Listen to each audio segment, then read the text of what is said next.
নীলাচল নিবাসায়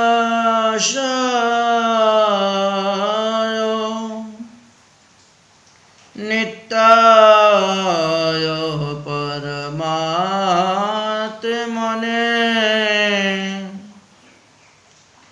বলভদ্রায় সুভদ্রাভ্যাং জগন্নাথায় তে নমঃ।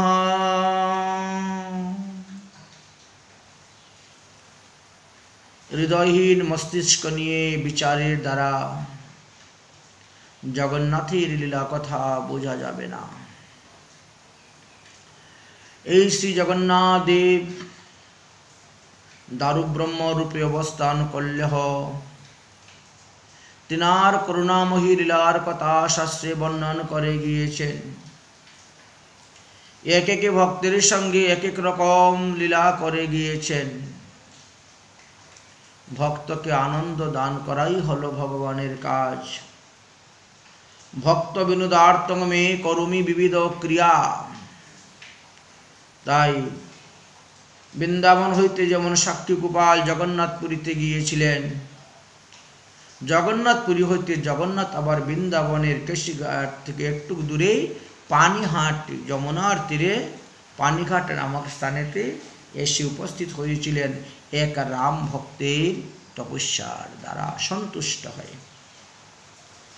ভগবানকে একমাত্র ভক্তির ডোরের দ্বারাই বন্ধন করা যায়, অন্য কিছুর দ্বারা বন্ধন করা যায় না। শ্রী শ্রী দারুব্রহ্ম সনাতন জগন্নাথ দেব লোকহিতার্থে তিনি প্রকট লীলার মাধুর্য পোষণ করে গিয়েছেন। কল্পে কল্পে হচ্ছে এবং মধ্যে মধ্যে তার নব কলেবর উৎসব রূপটিও হয়ে থাকে। এই নবকলেবরটি ভক্তির একটি অঙ্গ। যখনই ভগবানের নবকলেবর হয় তখন পুরাতন শ্রী বিগ্রহ স্থানান্তরিত হয়ে যায় অথবা সমাধি দেওয়া হয়। তো যতবার নবকলেবর হয়েছে ততবারই শ্রী বিগ্রহ কোথায় না কোথায় স্বপ্ন আদেশের দ্বারা সেখানে গিয়েছেন, পূজা পাচ্ছেন এবং নতুন বিগ্রহ সেখানে তৈরি করে রাখা হয়েছিল। এই যে জগন্নাথের নবকলেবর উৎসব, এই উৎসবটি ভক্তির অঙ্গ। তাহারই স্বরূপ শক্তি যোগমায়ার দ্বারা এই লীলা সাধিত হইয়া থাকে। ভক্তগণের আনন্দ বর্ধন এবং সমস্ত জীবের কল্যাণ সাধন করিয়া থাকেন শ্রী জগন্নাথ দেব সম্পর্কে। এই নবকলেবরের সম্পর্কে শাস্ত্রে উল্লেখ আছে যে এই বৎসরে আষাঢ় মাসে দুটি পূর্ণিমা বা পুরুষোত্তম মাসের সঞ্চালন হয়। কেবল সেই সময়েই দারুব্রহ্মের নবকলেবর উৎসব হইয়া থাকে। কেউ হয়তো মনে করতে পারেন যে এই অধিক মাসটা কেন হয় বা পুরুষোত্তম মাস কেন হয়। একে স্মার্তমতে মলমাস বলা হয়, বৈষ্ণবীয় ভাষায় পুরুষোত্তম মাস বলা হয়। বলেন যে দেখুন, চান্দ্রমাস্য এবং সূর্যমাস্য এই যে দুটা মাসের সমতা মিলন বজায় রাখিবার জন্যই 32 মাস 16 দিন 4 ঘন্টা মধ্যে একটি মাস বাদ দিতে হয়, অর্থাৎ সেই মাসটির নাম মল মাস।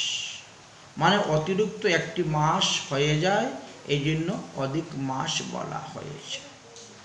যদিও স্মার্তমতের লোক বিবাহ আদি শুভ কর্ম করে না, কিন্তু বৈষ্ণবদের জন্য এই মাসটা অতি উত্তম মাস। কেন বললেন যে না, বৈষ্ণবরা এই মাসে খুব উৎসব অনুষ্ঠান আদি করিয়া থাকেন। এই মাসের যত উৎসব অনুষ্ঠান করা হবে ততই মঙ্গল।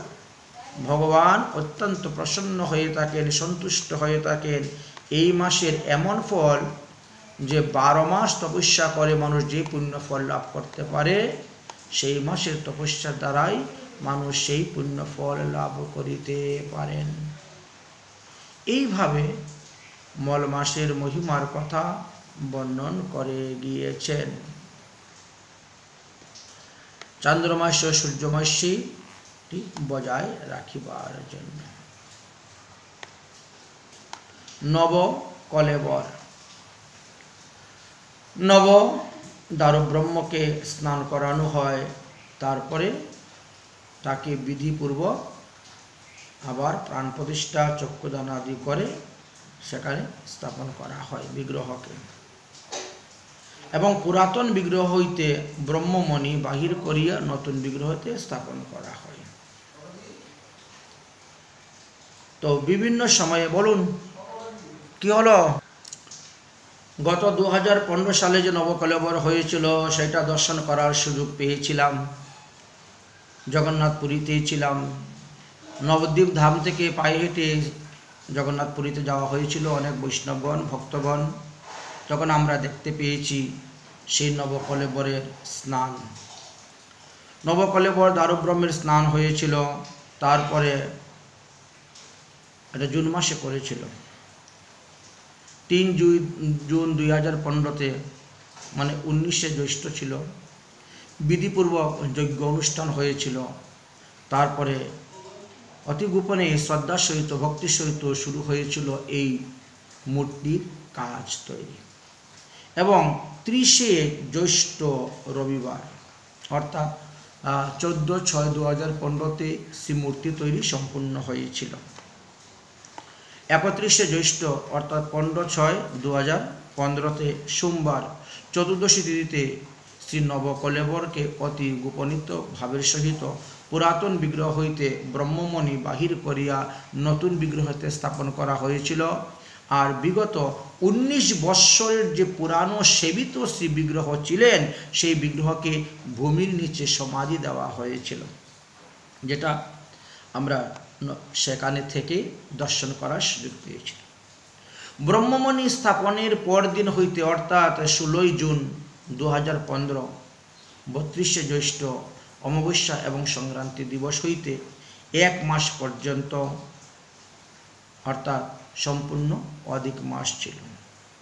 নতুন বিগ্রহগণকে চন্দন, কস্তুরী আদি লেপন করত, তার অঙ্গরাগ আদি করা হয়েছিল। তারপরে 31শে আষাঢ় অর্থাৎ 17 জুলাই 2015 খ্রিস্টাব্দে শুক্রবার প্রতিপদে শ্রী গুন্ডিচা মার্জন দিবসে ওই নতুন বিগ্রহকে চক্ষুদান নেত্র উৎসব কার্য সম্পূর্ণ হয়েছিল, যা দর্শন করার সুযোগ আমরা লাভ করতে পেরেছিলাম। শ্রী জগন্নাথের নবযৌবন দর্শন করানো হয়েছিল। তৎপর দিবস অর্থাৎ 1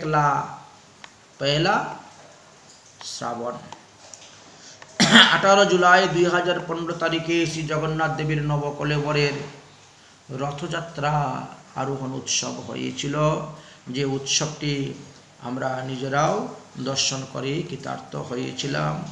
শ্রীধাম বৃন্দাবন হইতে বহু বৈষ্ণবগণ, নবদ্বীপ হইতেও বহু বৈষ্ণবগণ সেখানে গমন করিয়াছিলেন, এবং শ্রী বিগ্রহ দর্শন করার আমরা সুযোগ লাভ করতে পেরেছিলাম। কোনো এক বৎসরের নবকলেবরের সময়ে সেই বিগ্রহ শ্রীধাম বৃন্দাবনে এসেছিলেন যে যমুনার তীরে পানিঘাটে, সেই কথাই আমরা এখন আস্বাদন করব। শ্রীধাম বৃন্দাবনে হরিদাস নামে এক রামানন্দী বৈষ্ণব যমুনার তীরে পানিঘাটে বাস করতেন। বড়ই ভজনানন্দী ছিলেন। সাধন ভজন করতে করতে তিনি ভজনে সিদ্ধি লাভ করেছিলেন এবং সাক্ষাৎ ভগবান শ্রীকৃষ্ণের দর্শন তিনি পেয়েছিলেন। ভগবান শ্রীকৃষ্ণ তাহার নিকটে প্রকট হয়ে বললেন, হে হরিদাস, বলো তুমি কি চাও? হরিদাস তখন বললেন যে প্রভু, আপনার সেই বিগ্রহকে আমি সেবা পূজা করতে চাই, অতএব আপনি বিগ্রহ রূপে আমার কাছে অবস্থান করুন। ভগবান বললেন, হরিদাস, তুমি নীলাচলে গমন করো। নীলাচলে আমার জগন্নাথ বিগ্রহ আছে। 36 বৎসর হয়ে গেছে, 36 বৎসরের মধ্যে আষাঢ় মাসে মল মাস পড়ে নাই, অর্থাৎ পুরুষোত্তম মাস বা অধিক মাস পড়ে নাই, যার ফলে 36 বৎসর ধরে এক আসনে বসে আমি সেবা পূজা গ্রহণ করতেছি, নবকলেবর হয় নাই। এই বৎসর আষাঢ় মাসে 2টি পূর্ণিমা অর্থাৎ অধিক মাস পড়েছে, সুতরাং এই বৎসরে নবকলেবর হইবে। অতএব তুমি গিয়ে সেই পুরাতন বিগ্রহটাকে নিয়ে এসে এখানে স্থাপন করে সেবা পূজা করো। এই কথা বলে ভগবান শ্রীকৃষ্ণ অন্তর্ধান হয়ে গেলেন। ভগবান শ্রীকৃষ্ণ অন্তর্ধানের পরে সেই হরিদাস রামানন্দী সাধু তিনি পদব্রজে নীলাচলে উপস্থিত হলেন গিয়ে, এবং পূজারীকে বললেন যে পুরাতন শ্রী বিগ্রহ আমার কাছে দাও, ভগবান আমাকে স্বপ্নে আদেশ দিয়েছেন, অতএব আমি পুরাতন বিগ্রহকে নিয়ে শ্রীধাম বৃন্দাবনের যমুনার তটে স্থাপন করে সেখানে সেবা পূজা করব। পূজারী বললেন, আপনাকে ভগবান আপনার তপস্যায় সন্তুষ্ট হয়ে বলছেন, কিন্তু আমাদেরকে তো বলেন নাই, আমাদেরকে তো বলেন নাই, তাহলে আমরা কেন এই বিগ্রহ তোমাকে দিব? অতএব এই বিগ্রহ তোমাকে দিতে পারবো না, তুমি যাও রাজার নিকটে। অবশেষে তিনি রাজার নিকটে গিয়েও সমস্ত ঘটনা খুলে বললেন। রাজাও সেই একই কথা বলছেন, একই কথা বলছেন। তিনি বলছেন, আমাকে তো জগন্নাথ দেব স্বপ্নে আদেশ দেন নাই, তাহলে আমি কেমন করে শ্রী জগন্নাথকে তোমার হস্তে অর্পণ করব? অতএব এটা সম্ভবপর হবে না।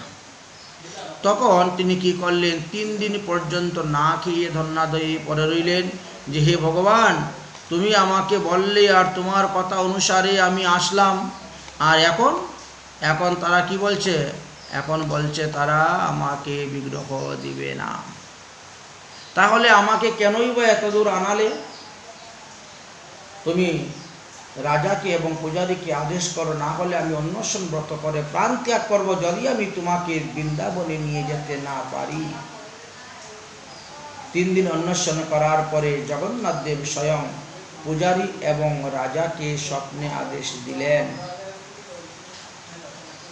শ্রীধাম বৃন্দাবন থেকে আগত রামানন্দী সাধু হরিদাস, তাহার হস্তে আমার পুরাতন বিগ্রহ অর্পণ করে দাও, আর আমার নতুন বিগ্রহ তৈরি করার জন্য অমুক স্থানে বৃক্ষ আছে, সেই বৃক্ষ তুমি নিয়ে আসো, এনে নতুন বিগ্রহ স্থাপন করো। এইভাবে জগন্নাথ আদেশ দেন, কোথায় কোথায় আমার বিগ্রহ আছে সেই বিগ্রহ এনে স্থাপন করার জন্য আদেশ দিলেন। তখন পূজারী এবং রাজা উভয়ই সন্তুষ্ট হইলেন এবং সেই ভক্তের হাতে তিনি অর্পণ করে দিলেন পুরাতন জগন্নাথকে। অতঃপর সেই সাধু হরিদাস সেই বিগ্রহকে নিয়ে আসলেন এবং শ্রীধাম বৃন্দাবনের যমুনার তীরে পানিঘাটে সেই বিগ্রহকে স্থাপন করলেন, স্থাপন করে সেবা পূজা করতে লাগলেন। আজ অবধি সেই বিগ্রহ অবস্থান করতেছেন। অতএব যাহারা পানিঘাটে গিয়ে শ্রী বিগ্রহকে দর্শন করেন, তিনি নীলাচলেই জগন্নাথ দর্শন করার ফলই লাভ করতে পারেন, ইহাতে বিন্দুমাত্র সন্দেহ নেই। অতএব ভগবানের লীলা তো বোঝা বড় ভার। ভগবান বৃন্দাবন থেকে নীলাচলে যাচ্ছেন বা নীলাচল থেকে বৃন্দাবনে আসছেন।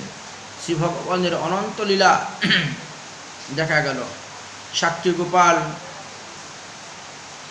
বৃন্দাবনের ভক্তগণের সেবিত বিগ্রহ, শ্রী গোপীনাথ, শ্রী গোবিন্দ, মদনমোহন, ইহারা দেখেন কালা পাহাড়ের উৎপাতকে কেন্দ্র করে তারা বৃন্দাবন থেকে অন্যত্র গমন করলেন। আবার এই দিকে দেখা যায় নীলাচল হইতে জগন্নাথ দেব বৃন্দাবনে চলে আসলেন। যাই হোক, বর্তমানে ওই মন্দিরে অখণ্ড হরিনাম সংকীর্তন হয়, বৃহৎ আকারে রথযাত্রা উৎসব হয় এবং জগন্নাথ দেবের যত উৎসব আছে সমস্ত উৎসব, দ্বাদশ উৎসব সেখানে অনুষ্ঠিত হয়ে থাকে। এই জন্য জগন্নাথ দেবের নাম অনুসারেই সেই স্থানের নাম পানিঘাট, জগন্নাথ ঘাট করিয়াছে। এই হলো শ্রী জগন্নাথ দেবের অপূর্ব মহিমা। জগন্নাথ দেব সবাইকে কৃপা করেন, তিনি দারুব্রহ্ম রূপেই আমাদেরকে কৃপা করে যাচ্ছেন। জগন্নাথের এই সমস্ত প্রাকৃত লীলা অনেকেই বুঝতে পারে না, কারণ অপরাধযুক্ত চিত্তে শাস্ত্রীয় শ্রদ্ধা তো দূরে থাকুক, লৌকিক শ্রদ্ধা পর্যন্ত তাদের আভাস নেই, হয় না। এই জন্যই কিছু কিছু মানুষ এই দারুব্রহ্ম সম্পর্কে নানা প্রকার মত প্রকাশ করিয়া থাকেন, কুতর্ক করিয়া থাকেন। কিন্তু শ্রী শ্রী দারুব্রহ্ম জগন্নাথ প্রাকৃত সৃষ্টি কোনো বৃক্ষ হইতে নহে, মনে করতে হবে এটা অপ্রাকৃত বৃক্ষ।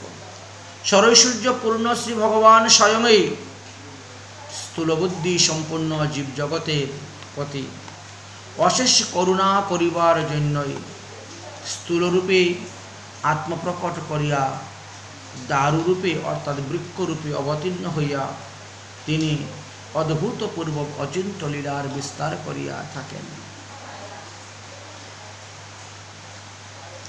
অন্যান্য লীলার ন্যায় এই লীলাতেও যুগমায়া আছেন, মা মঙ্গলা দেবী আছেন। বিশেষ কৃপাতে প্রভুকে প্রাপ্ত হওয়া যায়, এদের কৃপা ছাড়া প্রাপ্ত হওয়া যায় না। যেন ভগবান বললেন কি, নাহম প্রকাশ্য সর্বত্র যুগ মায়া সমামৃতম, গীতাতে বলছেন আমি সকলের নিকটে নিজের স্বরূপ প্রকাশ করি না, কারণ যুগমায়ার দ্বারা আমি আবৃত আছি। তাই তো প্রতিবারের ন্যায় আমরা 2015তেও দেখেছিলাম জগন্নাথের নবকলেবর। চৈত্র মাসের প্রথম দিবসে পুরীর যিনি গজপতি ছিলেন, অর্থাৎ বিদ্যাপতির বংশধর, দৈতাপতির বংশধর, বিশ্ব বসুর বংশধর, তারা সবাই একত্রিত হন। প্রসিদ্ধ মঠসমূহের যত মহান্তগণ এবং সর্ববর্ণের নৈষ্ঠিক ভক্তদেরকে নিয়ে এক বিরাট বড় সভার উপস্থিত হয়। কিভাবে নবকলেবরের বিগ্রহ তৈরি হয় সে বিষয়ে বলি, শুনুন। উক্ত সভাতেই নবকলেবরের করণীয় সম্পর্কে সেখানে আলোচনা উঠে। রাজা এবং গজপতি সকলের মধ্যে এই বিষয়ে আলোচনা হইতে থাকে এবং সেখানেই স্থির করা হয়, তারপরে একজন ব্যক্তিকে মুখ্য পাত্র রূপে স্থাপন করা হয়, তাকে বিদ্যাপতির বংশধরের মধ্যেই হতে হবে।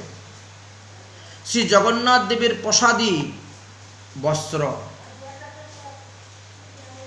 মস্তকের মধ্যে বন্ধন করেন দৈতাপতি অর্থাৎ বিশ্ব বসুর বংশধর। শ্রী বলরামের আজ্ঞামালা প্রদান করেন। তারপর তাহারা শ্রী রামনবমী দিবসে উপবাস থাকিয়া দশমী দিবসে শ্রী জগন্নাথ, বলরাম এবং সুভদ্রার মহাসমারোহে পূজা করিয়া তাহাদের আজ্ঞা নিয়ে তারপরে জগন্নাথ বল্লভ মঠে রাত্রি যাপন করেন। তারপরে একাদশী দিবসে উপবাস রাখেন।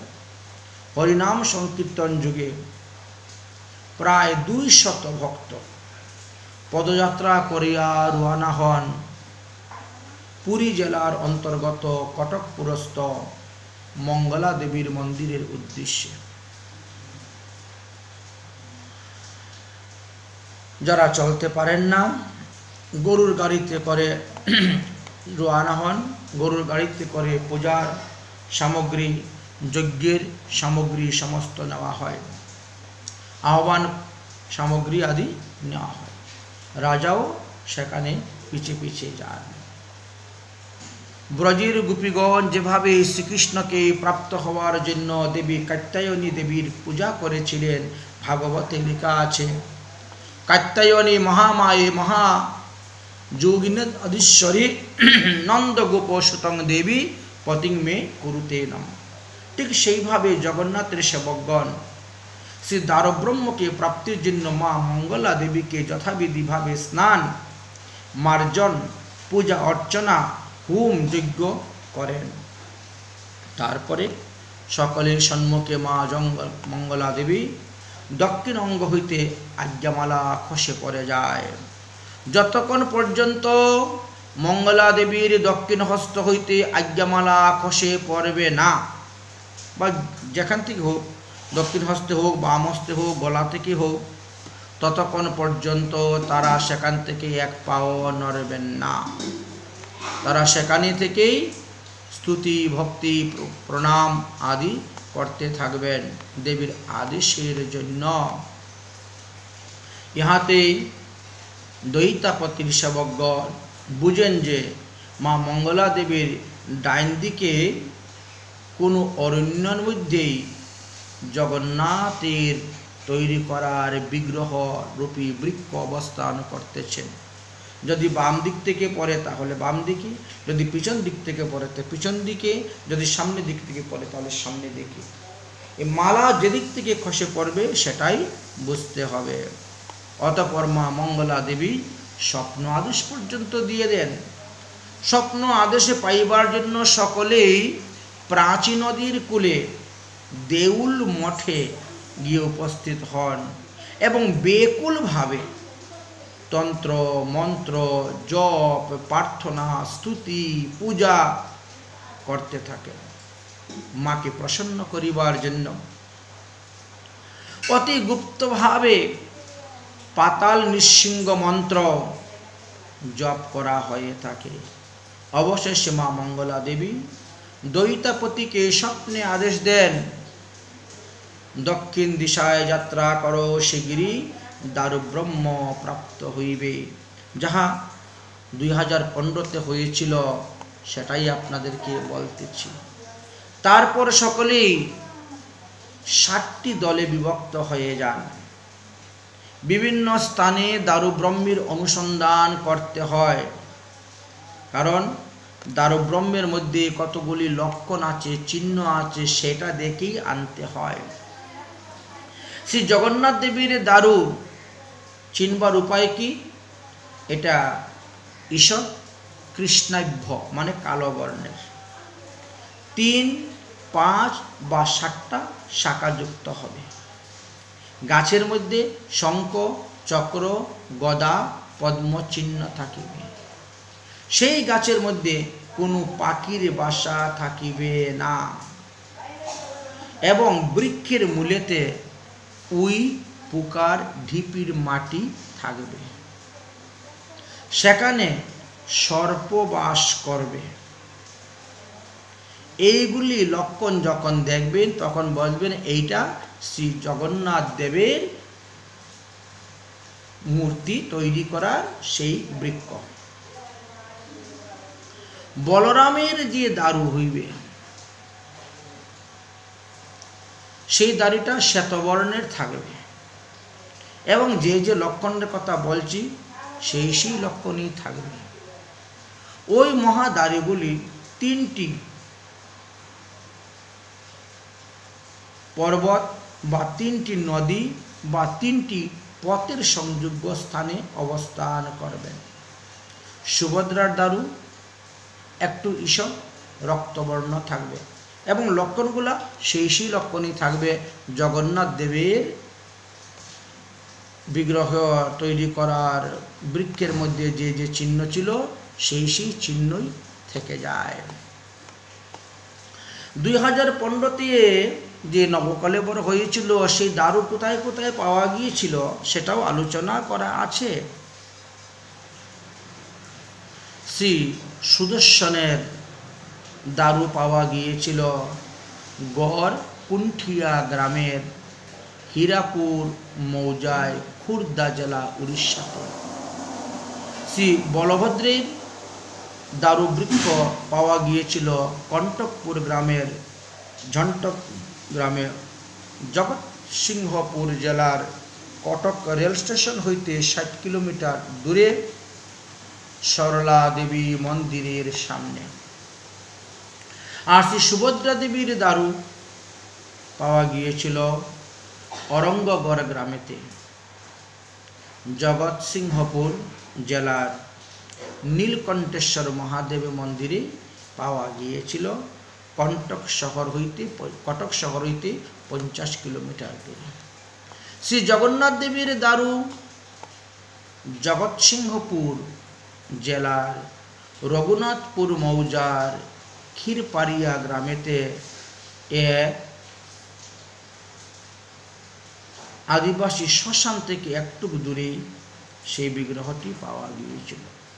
কটক শহর হইতে একটু দূরে, অর্থাৎ 40 কিলোমিটার দূরে পাওয়া গেছে। অতএব এই 4 বৃক্ষের মহাসমারোহে পূজা হোম করিয়া অনুষ্ঠান শুরু হয় এবং নির্দিষ্ট দিনে শুভ যুগে শুভক্ষণে শুভ সময়ে সুবর্ণ কুরালি দ্বারা, রূপার কুরালি দ্বারা, লৌহ কুরালি দ্বারা ছেদন করা হয়ে থাকে এই বৃক্ষ 3টি। এক একটি বৃক্ষকে 3-3টা করে খণ্ড করা হয়। তাহলে 4টা বৃক্ষকে 3-3টা করে খণ্ড করলে 12টা খণ্ড তার থেকে বের হয়। অবশিষ্ট ডাল পালাগুলা বৃহৎ এক গর্ত করে সেই গর্তের নিচে পুঁতে দেওয়া হয়। সেই দারুব্রহ্মকে কাপড় এবং পট্টডুরি দিয়ে বেঁধে অতি ভক্তির সহিত ধূপ ধুনা দিয়ে ঢাক ঢুল বাজিয়ে নিয়ে আসা হয়। পথের মধ্যে বিভিন্ন গ্রাম হইতে দারুব্রহ্মের সেবা ব্যবস্থাও করা হয়। এইভাবে ধীরে ধীরে সেই দারুব্রহ্মকে জগন্নাথপুরীতে জগন্নাথ দেবের মন্দির পর্যন্ত নিয়ে আসা হয়। আমরা এই যে 3 বৃক্ষকে ছেদন হয়েছিল সেটাও জানা গিয়েছিল। সুদর্শন চক্রের দারুটি 18 এপ্রিল 2015-তে ছেদন করা হয়েছিল এবং 21 এপ্রিল 2015 তারিখে মন্দিরের উদ্দেশ্যে যাত্রা হয়েছিল। 26 এপ্রিল 2015-তে মন্দিরে এসে সেই দারুব্রহ্ম পৌঁছেছিলেন। শ্রী বলরামের দারু ছেদন করা হয়েছিল 24 এপ্রিল 2015, দারু ছেদন করা হয়েছিল। 28 এপ্রিল 2015 তারিখে সেই দারু এসে জগন্নাথ মন্দিরের উদ্দেশ্যে যাত্রা করেছিলেন এবং 5 মে 2015-তে এই দারুব্রহ্ম মন্দিরে এসে পৌঁছেছিলেন।